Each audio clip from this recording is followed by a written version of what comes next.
اعوذ باللہ من الشیطان الرجیم بسم اللہ الرحمن الرحیم۔ Chairman Mehran communication network بزم فکر خادم الفقراء میاں آدم شاہ کروڑ عباسی شہید انٹرنیشنل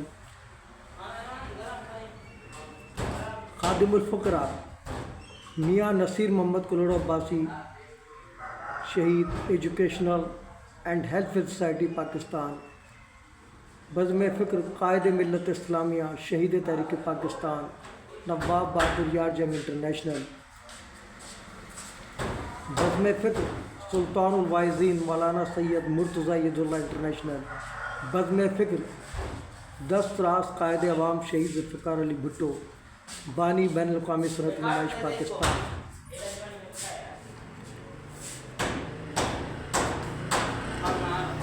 مفکر ملت فقیر منش صحافی سید شہاب الدین ید اللہ جان نثاران پاک ISI جان نثاران پاک آرمی جان نثاران پاک رینجر جان نثاران پاک پولیس جان نثاران Altaf Hussain CUMC news HD web TV Pakistan خادم ملت خاص نوکری اس وقت بفر زون نامہ ٹاؤن کراچی سے محترم ارشاد عباسی بھائی سے مخاطب ہے۔ آپ کو خاک ساتھ کا سلام عقیدت۔ کافی عرصے سے سوچ رہا تھا کہ آپ جس طرح لائک کرتے ہیں میری پوسٹوں کو، میری تقاریر کو، تو آپ کا شکریہ ادا کروں۔ اتفاق سے رات کو ہی آپ کی ایک پوسٹ، وہ بھی میں آپ کو بتا دوں کہاں کی ہے۔ یہ میرے بچوں کا اسکول ہے۔ میرے تینوں بچوں سید عمر علی، سید مصطفیٰ علی، میری بیٹی سید حریم علی نے اسی اسکول سے تعلیم حاصل کی۔ آج ماشاءاللہ اس کے 5-6 کیمپس ہیں۔ پہلے ایک کیمپس یہاں ہوا کرتا تھا سخی حسن پہ، یہ وہی کیمپس ہے۔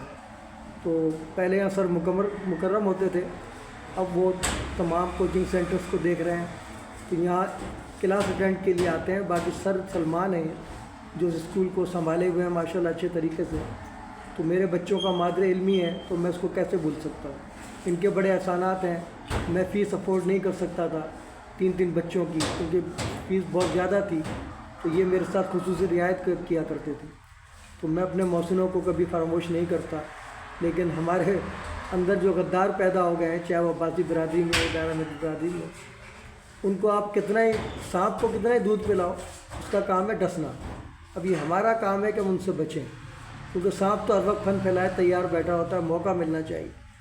تو مجھے آج افسوس ہو رہا ہے کہ یہ جو یہود نصارہ قادیانی کے ایجنٹ، میں ان کو علماء سو کہتا ہوں، ان کو میں چیلنج کر چکا ہوں کہ بڑے سے بڑا عالم آئے اور میرے سے مناظرہ کرے۔ اب وہ دور نہیں ہے پرانا، سمجھا، دھمکیاں دو، قتل کی دھمکی دو، واجب القتل، کافر، قادیانی، سمجھا نا، گستاخ رسول، یہ ڈرامے بہت چل گئے مولویوں کے، اب چلنے والے نہیں۔ پر انشاءاللہ تعالی ہماری دعاؤں سے اللہ تعالیٰ نے حافظ سید عاصم منیر کو بھیج دیا ان لوگوں کا قلع کما کرنے کے لیے۔ تو وہ بارڈر پہ لڑ رہے ہیں ابھی خوارج سے۔ تو میں ان سے یہی کہتا ہوں، عاصم صاحب سے میرے باس ہیں، پنشن بھی وہیں سے لے رہا ہوں، 33 سال میری خدمات ہیں ملک و قوم سے بارکوں کی بقا سلامتی کے لیے۔ تو میں ان سے بار بار یہی کہتا ہوں، اندر کے دشمنوں کو پہلے ختم کرو، کیونکہ یہی تو ان کو سپورٹ کرتے ہیں۔ اگر اندر کے دشمن ختم ہو گئے تو پاکستان واقعی امت مسلمہ کی واحد ایٹمی اسلامی فلاحی ملکت بن جائے گا، جو ہمارے اکابرین کا خواب تھا۔ اب لوگ بولتے ہیں آپ کے عبادت نے غلطی کی، میں نے کہا کوئی غلطی نہیں کی، اللہ کی رضا کے لیے انہوں نے ہجرت کی۔ حضور نظم کے بعد اگر کوئی بڑی ہجرت اسلام کے لیے ہوئی ہے تو وہ انڈیا سے پاکستان ہوئی ہے، یہ شرعی ہجرت تھی۔ ہمارے عبادت سب کچھ چھوڑ کے آئے تھے، آج وہ بغیرت بولتے ہیں غدار اس ملک کے، بولتے ہیں جی یہ ٹرینوں میں بیٹھ کے آ گئے۔ تو بھائی ٹرینوں میں بیٹھ کے آئے، اپنے عبادت کی قبریں چھوڑ کے آئے، اپنی پراپرٹی چھوڑ کے آئے، یا اپنی محنت سے بنے۔ تم نے بھیک نہیں دی ہمیں، ان لوگوں نے پناہ دی تھی۔ اور وہ بھی پناہ دینے والے کون لوگ تھے؟ جو مخلص لوگ تھے، جو سندھ سے مخلص تھے، جنہوں نے اس احسان کو مانا کہ آپ نے ہمیں ہندوؤں کی غلامی سے نجات دلائی، ان لوگوں نے پناہ دی تھی۔ تم جیسے متعصب جو راجہ دائر کی اولاد ہیں، میری نظر میں یہ راجہ دائر کی اولادیں ہیں، جو آج سندھ کو استعمال کرتے ہیں، وڈیروں کے تابع ہیں، اور بات کرتے ہیں سندھیوں کے حقوق کی۔ تو بھائی سندھیوں کے حقوق دلاؤ نا، کس نے روکا ہے آپ کو؟ آپ تو قابض ہوئے ہو، ان کے حلق سے نوالا چھین رہے ہو۔ بھٹو صاحب کراچی کو پیرس بنانا چاہتے تھے، مجھے آج بھی یاد ہے ان کے الفاظ۔ تو تم نے تو مونجو داڑو لاڑکانوں کو مونجو داڑو بنا دیا، تم لوگ کیا خدمت کرو گے؟ ملک کی خدمت کریں گے ہم لوگ. ہم نے پاکستان بنایا اور ہمارے ساتھ عبید اللہ سندھی جیسی شخصیت کی اولادیں ہمارے ساتھ ہیں, جن لوگوں نے ریشمی رومال تحریک چلائی آزادی کے لیے, انگریزوں کے خلاف لڑے. پیر صاحب پگارا, ہمارے سوریا بادشاہ, ان لوگوں کی قربانی ہے. تم لوگوں کی طرح تم وڈیروں کے جوتے صاف کرتے ہو اور ہمیں تانے دیتے ہو کہ ہم نے قبضہ کیا سندھ پہ. کوئی قبضہ نہیں ہے, یہ پاکستان سب کا ہے, یہ سندھ سب کا ہے, تمہارے باپ کا نہیں ہے. یہ میں ان کو بولتا ہوں. لیکن مجھے افسوس اپنی عباسی برادری پہ ہے کہ آج ان مولویوں نے فتویٰ دیا ہمارے کو کہ تم قادیانی ہو, تو یہ ایسے ڈر گئے ہیں کہ بڑے پڑھے لکھے اسکالر ہیں اور میں جاہل آدمی ہوں, لیکن میرا ایمان بڑا پختہ ہے. تو میں نے ان کو للکارا, میں نے بولا تم کیسے قرار دے سکتے ہو؟ ابے اسلام باب الاسلام سندھ ہے, ہمارے سارے صوفیہ کرام, میری ساری ہسٹریاں ہیں. 90 سال سے زائد حکومت کی عباسیوں نے, کس بنیاد پہ کی؟ یہ غلط عقیدے پہ. جانوں کا نذرانہ پیش کیا, شہادتوں کی داستان رقم کی ہے, ایسے نہیں کی ہے, اسلام کے لیے کی ہے. تمہاری طرح نہیں ایک دوسرے کو کفر کے فتوے لگا کے گردنیں اڑا دیتے ہو. بولتا شیعہ کافر, بولا اڑا دو جنت میں جاؤ گے. تم لوگوں کا اسلام تو یہ ہے. بولتے بریلوی کافر, دیوبندی کہتا ہے بریلوی کافر, بریلوی کہتا ہے دیوبندی کافر. تم میں مسلمان ہے کون؟ تو میں ان کو یہی کہتا ہوں پہلے آپس میں طے کرو کہ تم میں مسلمان کون ہے, تو پھر میرا مقابلہ کریں. تو یہ آتے ہی نہیں ہے, کیسے آئیں گے؟ ان کو پتہ ہے اسلم علیہ کیا سوال کرے گا. ایک سوال کیا تھا صرف میں نے ان سے, اس کا جواب آج تک نہیں دیا. میں نے یہ بتاؤ ذکری اور آغا خانی میں کیا فرق ہے؟ ان کو پتا وہ کیوں پوچھ رہا ہے, کیونکہ ذکری جو ہے سیمن جون پوری کے فالوورز ہیں. آغا خانی کا تو آپ کو پتہ ہے کہ وہ ملک کو چلا رہے ہیں ہمارے, وہ ڈنڈا کرتے ہیں. ایک ہی دفعہ فائرنگ کی تھی ان مولویوں نے, آج تک بھگت رہے ہیں صفورہ پہ. کر کے دکھائے نا ابھی دوبارہ. ادھر ہمارے غریب ذکری بلوچوں پہ جو ہے وہ ٹھیک ہے, ان کو علم نہیں ہے دین کا, وہ ہمارا فرض ان کو سکھائیں.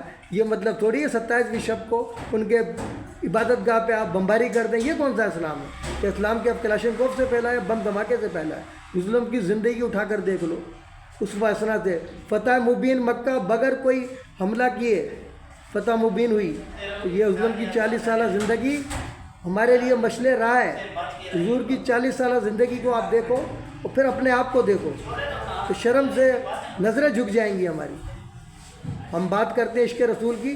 عشق رسول جب ہوگا جب ان کی قدم بہ قدم ان کے تعلیمات پہ چلیں گے.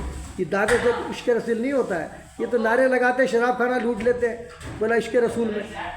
ان کا تو ایمان یہ ہے وہ نام نیاد مولویوں کا, اور ہم تو اس کے تیرزم کے غازی ہیں. ہم نے ہمارے پہ فائرنگ ہوئی ہے, اللہ نے غازی بنا دیا, ورنہ شہید ہو جاتے. تو ہم کیوں ڈریں گے مولویوں سے, 2 نمبر مولویوں سے. تو مجھے بڑی خوشی ہے کہ آپ نے پوسٹ کو لائک کیا. یہ میرے بچوں کے اسکول کی تصویر ہے, اور یہ میں عباسیوں کا دینے گیا ہوں. دیکھ لیں آپ, یہ آپ کو بھی دوں گا. یہ عباسیوں کی تاریخ میں نے ان کو دی ہے, تو پڑھو عباسیوں کا کتنا بڑا کردار ہے. 90 سال سے زائد حکومت ہے. تو پکا قلعہ, شاہی قلعہ, آپ کا شاہی مسجد, آپ کا شیخ عبد البڑائی کا مزار, بہت ساری عمارتیں سندھ کی, وہ سب دادو کی شاہی مسجد. یہ ہماری ہسٹری ہے سندھ کی. یہ امن و امان کا گہوارہ تھا. یہ چوروں ڈکیتوں بھتہ خوروں کا راج ہے. کس کی وجہ سے؟ ان سیاستدانوں کی وجہ سے, آرمی کی وجہ سے نہیں ہے. ابھی بارش ہو جائے گی, بولا بچاؤ, کون آئے گا؟ آرمی آئے گی. ٹیکس یہ لے رہے ہیں, عیاشیاں یہ کر رہے ہیں, لینڈ کروزر میں یہ گھوم رہے ہیں, اور ہمیں بچانے کون آئے گا؟ آرمی آئے گی. تو پھر تو آرمی کو اچھا کہیں یا ان کو اچھا کہیں؟ چوروں ڈکیتوں کا راج ہے, سب مل کے کھا رہے ہیں. سب پارٹیاں ملی ہوئی ہیں, جتنی بھی ہیں سب ملی ہوئی ہیں آپس میں. عوام کو بیوقوف بنا رہی ہے 78 سال سے. عوام پتہ نہیں کب تک بیوقوف بنے گی, کب ان کو شعور آئے گا. اللہ ان کو ہدایت دے کہ یہ ایک ہو جائیں لیاقت علی خان کے مکے کی طرح, اور ان سب کو نکال پھینکے ایوانوں سے. اس کے ساتھ ہی میں نعروں جنا کیب قومی یکجہتی کا نشان, جیوے جیوے پاکستان. نو جنا کیب, نو انٹری مدار قائد. اگر ہم غدار وطن ہوتے تو آج سردار وطن ہوتے. افواج پاکستان زندہ آباد. پاکستان پائندہ آباد کے ساتھ آپ سے اجازت چاہتا ہوں. اللہ حافظ. اب تک کے لیے اتنا ہی کافی. ملتے ہیں پھر وقفے کے بعد. باخبر رہنے کے لیے دیکھتے رہیے وقت سے خبر تک. ظلم کے خلاف مظلوموں کے ساتھ اساس پاکستان کا نگہبان, نڈر بے باک اختر صحافت علم بردار, MC نیوز HD, وقت TV پاکستان.